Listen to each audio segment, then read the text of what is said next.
आइए सीधा आपको लेकर चलते हैं दुर्ग, जहां से हमारे संवाददाता सुबोध तिवारी हमारे साथ जुड़ चुके हैं। जी सुबोध जी, आज क्या क्या खबरें दिन भर जिले में सुर्खियों में रहेंगी?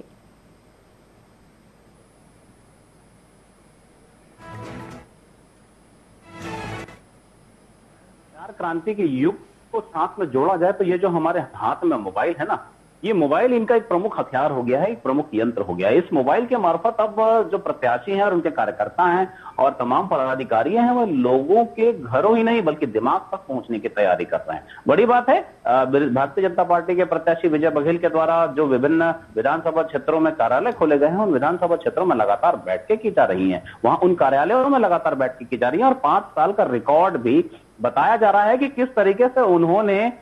किस बूथ पर अधिक से अधिक मत प्राप्त किए थे और किस तरह से उन्होंने जो तकनीक का उपयोग किया था बूथ मैनेजमेंट के मार्फत से और उन्हें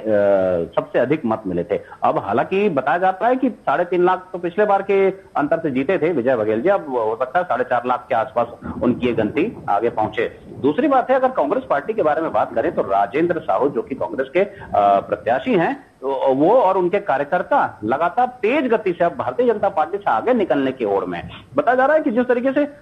जो योजनाएं कांग्रेस पार्टी के द्वारा लागू की गई हैं, घोषणाएं की गई हैं, उसमें कुछ योजनाएं जिनका मैं नाम लेना चाहूंगा: आधी आबादी पूरा हक, महालक्ष्मी, अधिकार मैत्री, शक्ति का सम्मान, सावित्रीबाई फूले छात्रावास। इसमें सबसे ज्यादा नारी न्याय गारंटी की बात को लेकर चर्चा चल रही है। जी हाँ, जिस तरीके से पिछले दिनों पिछले विधानसभा चुनाव में महतारी वंदन योजना को लेकर भारतीय जनता पार्टी ने काफी लीड लिया वोटों का, तो उसी तरीके से अब नारी न्याय गारंटी को लेकर 1 लाख रुपए सालाना यानी कि 8,333 रुपए हर माह नारियों को, जरूरतमंद गरीब महिलाओं को दिए जाने की घोषणा कांग्रेस पार्टी के द्वारा की गई है। हालांकि इसी घोषणा पत्र या प्रचार प्रसार माध्यम से कहें तो जिस तरीके से ये मोबाइल पे ये लगातार संदेश भेजे जा रहे हैं और फॉर्म भी भेजा जा रहा है, जिस तरह के फॉर्म को विधानसभा चुनाव में कांग्रेस पार्टी, भारतीय जनता पार्टी के द्वारा किए जा रहे प्रयासों पर वे विरोध कर रहे थे, अब उसी तरह का प्रयास अब कांग्रेस पार्टी के नेता, कार्यकर्ता और प्रत्याशी भी करने लगे हैं। बड़ी बात है, जिस तरीके से देखा जा रहा है जो चुनाव में प्रचार प्रसार का घमासान है वह आगे चलकर और ज्यादा हो सकता है। दूसरी बड़ी बात है सिमरन जी, जिस तरीके से पुलिस विभाग ने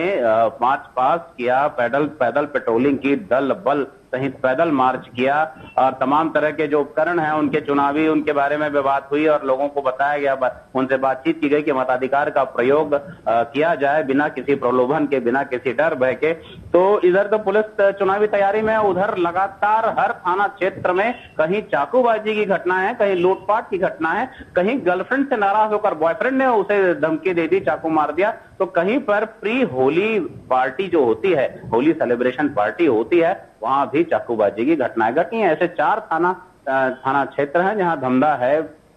सुकुमारी थाना क्षेत्र है, भिलाई नगर है और दुर्ग के भी पुलगांव थाना क्षेत्र है, वहां भी आपराधिक घटनाओं को कुछ उपद्रवियों ने अंजाम दिया। हालांकि पुलिस तफ्तीश में लगी हुई है और यह भी बताया जा रहा है कि बहुत जल्द इन सारे मामलों के आरोपियों को पकड़ लिया जाएगा। तीसरी बड़ी बात राशन कार्ड को लेकर सिमरन जी,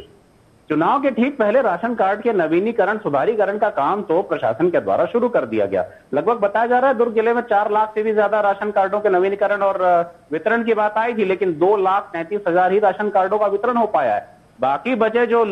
2 लाख लगभग राशन कार्डधारी हितग्राही हैं, अब उन्हें पुराने राशन कार्डों से ही चावल, दाल, गेहूं जो भी शासकीय उचित मूल्य की दुकानों से मिलता है वो मिल पाएगा। एक प्रशासनिक लापरवाही, बड़ी लापरवाही इस बार देखने को मिल रही है। हालांकि अधिकारियों के पास यह एक बड़ा बहाना हो सकता है कि लोकसभा चुनाव के मद्देनजर आचार संहिता लग गया और इस तैयारी में लगातार मीटिंगें हो रही हैं, बैठकें हो रही हैं, इस कारण वे इसका वितरण नहीं कर पाए। लेकिन है तो अधिकारियों की लापरवाही ही ना सिमरन जी। जी सुबोध जी, तमाम जानकारियों के लिए आपका धन्यवाद।